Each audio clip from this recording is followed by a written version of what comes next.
माँ जा बाबूजी से कह दे पूरे मोहल्ले में मिठाई बांटने की तैयारी कर ले। माँ जा बाबूजी से कह दे पूरे मोहल्ले में मिठाई बांटने की तैयारी कर ले, क्योंकि इस बार का टॉपर तेरा ही बेटा बनने वाला है। आज की वीडियो में हम लेंस सूत्र को सिद्ध करने सीखेंगे। दोस्तों, आपके एग्जाम में कुछ पूछे या ना पूछे, लेंस सूत्र 5 नंबर में 100% पूछे जाते हैं हर साल। इस साल भी पूछे जाएंगे, इसकी गारंटी लेते हैं। देखिए, 2-3 प्रश्न है सिद्ध करने वाले जो आपके एग्जाम में पूछे ही जाते हैं, जैसे लेंस सूत्र, दर्पण सूत्र, F=R/2 और आपका जो वो होता है प्रतिरोधों का श्रेणी क्रम संयोजन और समांतर क्रम संयोजन, वो ये कुछ प्रश्न है सिद्ध करने वाले जो मैट्रिक एग्जाम में लगातार पूछे जाते हैं। तो दोस्तों, हम एक एक करके सबको सिद्ध कर देंगे, क्योंकि आपका एग्जाम बहुत ही नज़दीक आ चुका है। तो दोस्तों, आज की वीडियो में हम लोग सिद्ध करने वाले हैं लेंस सूत्र को।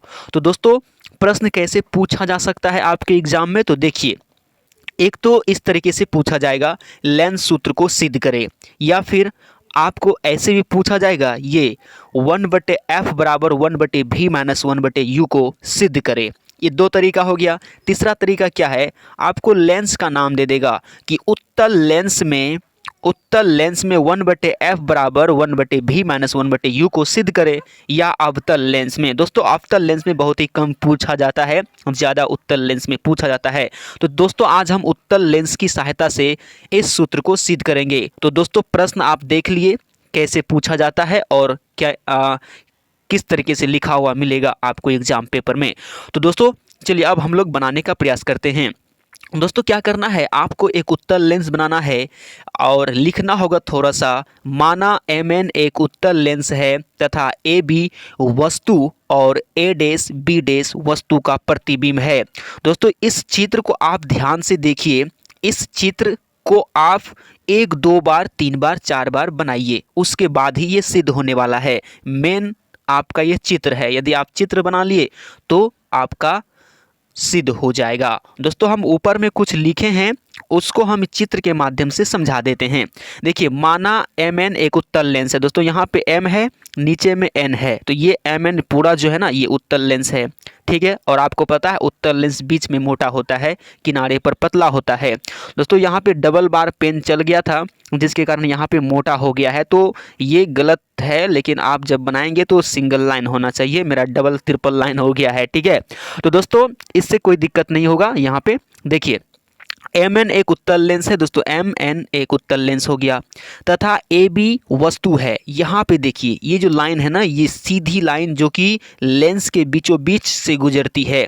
इसके इधर लास्ट में यदि देखें तो AB, ये AB एक वस्तु रखा गया है, ठीक है। AB वस्तु रखा गया है और इसका जो प्रतिबिंब है वो इस पार में बन रहा है। कहाँ पे, यहाँ A' और B' इसका प्रतिबिंब बन रहा है, ठीक है।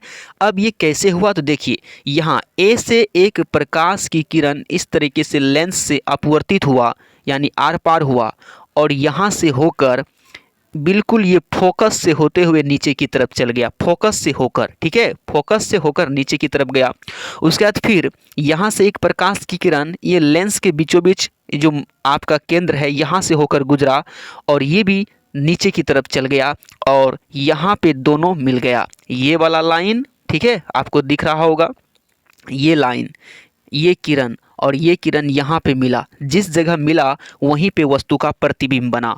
तो दोस्तों, अब आपको समझ में आ गया होगा प्रतिबिंब कहाँ पर बना। इस जगह प्रतिबिंब बना, A' B' प्रतिबिंब है, वही ऊपर में लिखा हुआ है।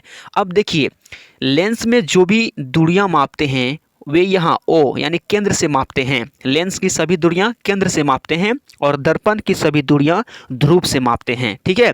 तो अभी देखिए, वस्तु है यहाँ AB और ये केंद्र है, तो हम लोग सभी दूरियां केंद्र से यहाँ से मापते हैं, प्रकाशीय केंद्र इसको बोलते हैं, यहाँ से मापते हैं। तो दोस्तों, यहाँ से लेकर के यहाँ तक, ठीक है, आपका हो जाएगा वस्तु दूरी, क्योंकि यहाँ पे वस्तु है तो केंद्र से लेकर ये B तक आपका हो जाएगा वस्तु दूरी। वस्तु दूरी को हम लोग U से लिखते हैं, ठीक है। उसके बाद यही O से यानी केंद्र से कहाँ पर प्रतिबिंब बना, तो ए डैश बी डैश, तो दोस्तों ए डैश तक, ठीक है, यहाँ तक आपका हो जाएगा प्रतिबिंब दूरी। क्या हो जाएगा? प्रतिबिंब दूरी। इसको हम लोग भी से लिखते हैं। उत्तल लेंस है तो सभी दूरियां प्लस में होगा। फोकस दूरी, प्रतिबिंब दूरी सब प्लस में होगा, लेकिन वस्तु दूरी सब में माइनस होता है, तो वस्तु दूरी सिर्फ यहाँ पे माइनस में होगा। दोस्तों वस्तु दूरी, प्रतिबिंब दूरी आपको पता चल गया। यहाँ पे प्रतिबिंब बना तो यहाँ से लेकर के केंद्र तक की दूरी को बोलेंगे प्रतिबिंब दूरी, और ये केंद्र से लेकर के यहाँ जहाँ पे वस्तु है यहाँ तक की दूरी को बोलेंगे वस्तु दूरी, ठीक है। और एक पॉइंट याद रखिएगा आप यहाँ पे कि F से लेकर O तक, F से लेकर के O तक को बोलेंगे छोटी f यानी फोकस दूरी। आपको देखिए U मिल गया इस तरफ, यहाँ पे V हो गया और F हो गया, ये तीनों चीज़ मिल गया। चलिए अब नीचे, अब यहाँ पे सब चीज़ हो गया, बस उसी चित्र के अनुसार यहाँ पे लिखा गया है। चित्र के अनुसार यहाँ पे हो जाएगा, देखिए OB बराबर OC, AB बराबर OC कैसे हुआ, तो यहाँ ध्यान दीजिए एक बार चित्र में ध्यान दीजिए। ये जो ए बी लाइन है यानी वस्तु, जितना ऊंचाई इसका है उतना ही ऊंचाई ओ सी का होगा, ये ओ सी, ठीक है। क्यों? क्योंकि ये लाइन और ये लाइन समांतर है, और समांतर लाइन का बीच का जो दूरी होता है वो समान होता है, तो जितना ओ सी होगा उतना ही ए बी होगा। बस ये पॉइंट एक छूट गया था, तो अभी हम बता दिए, बस उन्हीं पॉइंट को यहाँ पे लिखा गया है। देखिए ए बी बराबर ओ सी हो गया, बी ओ क्या हो गया आपका वस्तु दूरी हो गया, वस्तु दूरी माइनस में होता है, बी ओ वस्तु दूरी हो गया। एक बार फिर से देख लीजिए यहाँ पे बी ओ, ये बी ओ वस्तु दूरी हो गया क्योंकि यहीं पे वस्तु को रखा गया है। चलिए नीचे आइए, नीचे फिर क्या है ए डैश ओ, ए डैश ओ क्या हो गया प्रतिबिंब दूरी हो गया।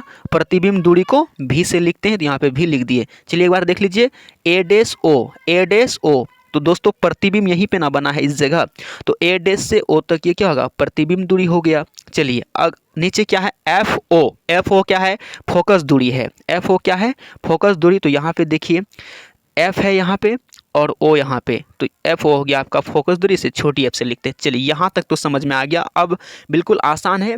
अब यहाँ पे आपको ध्यान देना है कि 4 त्रिभुज बनेगा, हम 4 त्रिभुज दिखा देते हैं आपको, और 2-2 त्रिभुज को आपस में समरूप करेंगे। वैसे समरूप होते ही हैं, दिखाना भी पड़ता है, लेकिन यहाँ पे हम दिखाएंगे नहीं, समरूप होते हैं। देखिए त्रिभुज कौन सा लेना है, त्रिभुज ए बी ओ त्रिभुज। उसके बाद इसी लोल में यहाँ पे जो लोल है, इसी लोल से जुड़ा हुआ एक त्रिभुज और है, समकोण त्रिभुज। कैसे? तो देखिए ए डैश बी डैश ओ, ए डैश बी डैश ओ, 2 त्रिभुज बना। देखिए ए बी ओ, फिर इसी बिंदु से जुड़ा हुआ एक त्रिभुज और है, क्या ए डैश बी डैश ओ। ये दोनों त्रिभुज आपस में समरूप होंगे। कैसे समरूप होंगे? इसका 90 डिग्री और इसका ए डैश पे जो 90 डिग्री बना है 90 बराबर होंगे, और ये लोल वाला कोण आपस में क्या होंगे बराबर होंगे, तो एंगल समरूपता से ये दोनों त्रिभुज समरूप होंगे। जब 2 त्रिभुज समरूप होते हैं तो यहाँ पे देखिए ये जो है आपका ए बी लंब है, तो लंब का अनुपात लंब से होगा। तो दोस्तों ए बी लंब है तो ए बी लिखेंगे, ठीक है, बटे इस त्रिभुज का लंब क्या होगा, तो ए डैश बी डैश, तो नीचे में लिखेंगे ए डैश बी डैश, यानी इसका लंब ऊपर में क्योंकि ये त्रिभुज ऊपर में है, और इस त्रिभुज नीचे में है तो इसका लंब नीचे में ए डैश बी डैश हो जाएगा। ये लंब ये 90 डिग्री का यहाँ पे बन रहा है ना त्रिभुज में, समकोण त्रिभुज है, ये हो गया बराबर होगा। अब इस त्रिभुज का आधार, इस त्रिभुज का आधार क्या हो जाएगा, तो एक बार फिर से देख लीजिए, इस त्रिभुज का आधार होगा बी ओ, क्या होगा बी ओ, और इस त्रिभुज का आधार होगा ए डैश ओ, ए डैश ओ। कर्ण का इसमें कोई रोल नहीं होता है, याद रहे यहाँ पे 90 डिग्री बनता है, ठीक है। जैसे ये लाइन है, इस लाइन पे से सीधा लाइन खींचेंगे तो 90 डिग्री यहाँ पे बनता है, तो उसी तरीके से ए डैश बी डैश में 90 डिग्री यहाँ पे बना, तो लंब हो गया ए डैश बी डैश और यहाँ पे ए बी, ठीक है। इसी तरीके से आप यहाँ पे देखिए क्या है, तो देखिए त्रिभुज ए बी ओ समरूप है त्रिभुज बी डैश ए डैश ओ। कैसे? तो एंगल समरूपता से। तो बस उसका पहला वाला त्रिभुज का लंब बटे दूसरे वाला त्रिभुज का लंब, फिर पहला वाला त्रिभुज का आधार बी ओ और दूसरे वाला का ए डैश ओ। एक बार देख लीजिए ए डैश ओ आधार, यहाँ देखिए आधार है बी ओ, इसका आधार हो गया, और इस छोटा वाला त्रिभुज का आधार हो गया ए डैश ओ, उसी को यहाँ पे लिखा गया है। इसको मान लेंगे समीकरण 1, इसको क्या लिख देंगे समीकरण 1। यहाँ पे एंगल एंगल समरूपता लिखा हुआ ना, दो कोण बराबर है, 90 डिग्री वाला कोण और समान कोण जो है लोल पे बना हुआ है। यहाँ पे देखिए, इस जगह ध्यान दीजिए, यहाँ ये वाला कोण, ये कोण आपस में क्या है, समान है। ठीक है, चलिए अब इसी तरीके से सेम यही प्रोसेस लागू होगा दो त्रिभुज में। कौन सा दो त्रिभुज, तो ध्यान से देखिए यहाँ पर, ये दो त्रिभुज को ध्यान से देखिए। अब देखना है सी ओ एफ ये वाला त्रिभुज। अब फिर इसी लोल से जुड़ा हुआ त्रिभुज है ए डैश बी डैश एफ, ए डैश बी डैश एफ, इसको ऐसे लिखेंगे बी डैश ए डैश एफ, 90 डिग्री को बीच में रखेंगे। ठीक है, इसी तरीके से इसका लंब, इस छोटा वाला त्रिभुज का लंब क्या होगा, पहले बड़ा वाला का ओ सी लंब होगा, आधार क्या होगा ओ एफ। ठीक है, और इसका इस छोटा वाला त्रिभुज का क्या हो जाएगा लंब, तो ए डैश बी डैश और आधार होगा ए डैश एफ। बस यही दोनों का अनुपात लिखा गया है यहाँ पर। यहाँ पर देखिए त्रिभुज सी ओ एफ समरूप होगा त्रिभुज बी डैश ए डैश एफ, अभी हम ऊपर में आपको दिखा रहे थे। ठीक है, आप एक बार वीडियो को पीछे करके या फिर उस चित्र को कॉपी में बना के समझ सकते हैं। तो इस त्रिभुज का जो लंब होगा, लंब क्या होगा सी ओ, लंब क्या होगा इस त्रिभुज का सी ओ। यहाँ पे देख लीजिए एक बार फिर से, सी ओ लंब है और इस त्रिभुज का लंब ये वाला है। पहले इसको लिखेंगे फिर इसको लिखेंगे, तो सी ओ बटे ए डैश बी डैश होगा।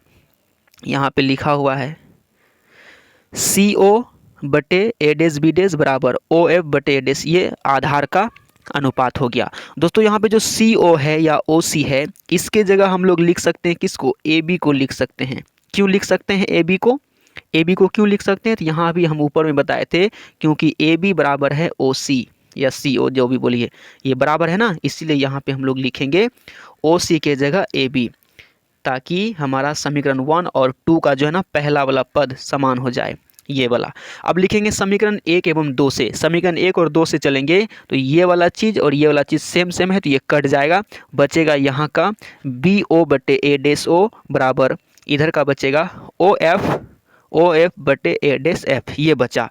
अब यहाँ पे बस मान बैठाना है, बी ओ का मान, बी ओ क्या है वस्तु दूरी है, तो बी ओ का मान माइनस यू है। यहाँ पे देखिए इस जगह बी ओ का मान क्या है माइनस यू है, ए डैश ओ का मान भी है और एफ ओ का मान एफ है। इस सब का मान उठा के यहाँ पे रखा गया है। ठीक है, यहाँ पे रख दिया गया, ओ एफ का मान एफ था, लेकिन यहाँ पे ए डैश एफ को थोड़ा सा चेंज किया गया है, ए डैश एफ को थोड़ा सा चेंज किया गया है। कैसे चेंज किया गया, तो ध्यान दीजिएगा, चित्र के अनुसार, चित्र से समझते हैं।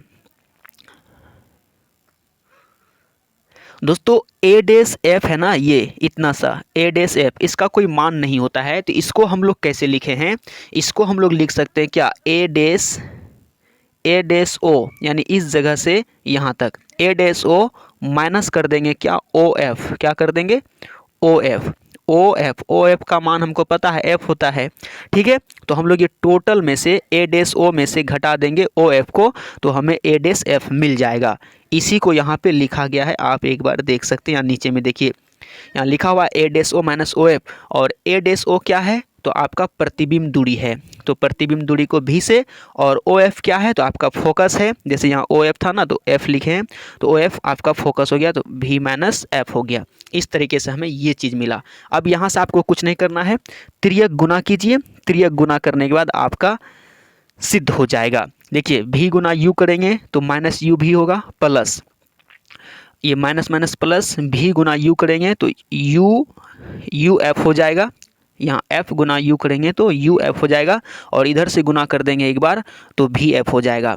इतना होने के बाद आपको एक लाइन याद रखना है कि दोनों तरफ यू भी एफ से भाग देने पर, दोनों तरफ यू भी एफ से भाग देने पर, भाग देना होता है, दोनों तरफ यू भी एफ से भाग देंगे, तो अब भाग देने के बाद ये u से u कट जाएगा, भी से भी कट जाएगा, बचेगा क्या ऊपर में सिर्फ 1 बटे f हो जाएगा।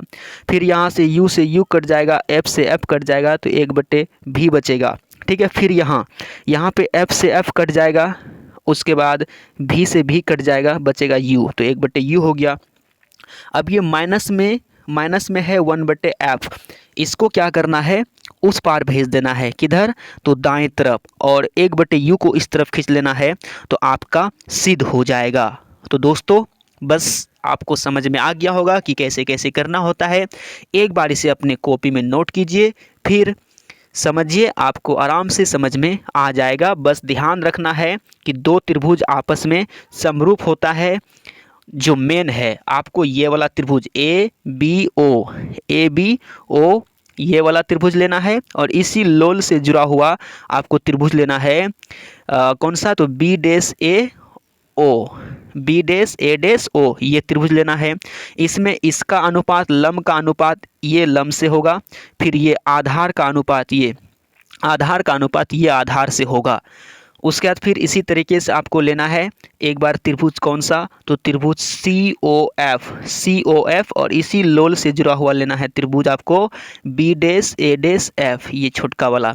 इसमें आपका लंब का अनुपात ये होगा, और इसमें लंब आपका ये होगा। दोस्तों एक बार वीडियो को आप पीछे करके फिर से देख सकते हैं। याद रहे, कॉपी में जब तक नोट नहीं करेंगे तब तक समझ में नहीं आएगा। तब तक के लिए बाय बाय।